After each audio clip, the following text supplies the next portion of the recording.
This new piece out of the Wall Street Journal. It's titled "Smugglers Tell Migrants to Rush to the U.S. Before Trump Takes Power." And the Wall Street Journal goes on to say that while there's no evidence that a migration surge is materializing right now, smugglers are using WhatsApp and social media groups to tell migrants that it's now or never. Because the messages that the Biden administration was sending when it comes to the border, the Tennessee Bureau of Investigations is now warning that Tren De Aragua gangs are now operating in every major city in the state. Take a listen to this.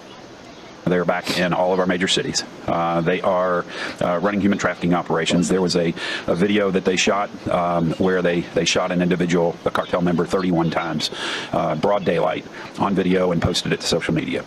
And that's the type of organization they are. The violent Tren De Aragua gang clocking over 24 arrests in crime-ridden Chicago. And experts warning it is just the beginning for the criminal suspects who only plan on expanding further into the United States. Mike Tubman is live with the latest. President-elect Trump is vowing to crack down. He's going to have a lot to crack down on.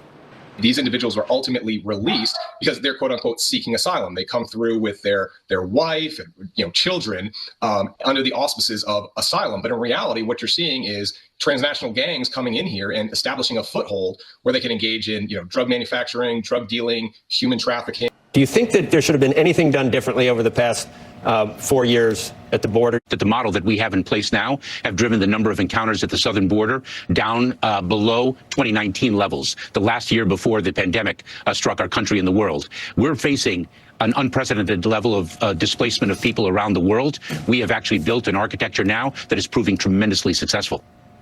Right. It was more recent than I think some of the damage had already been done, Mr. Secretary, just with all due respect.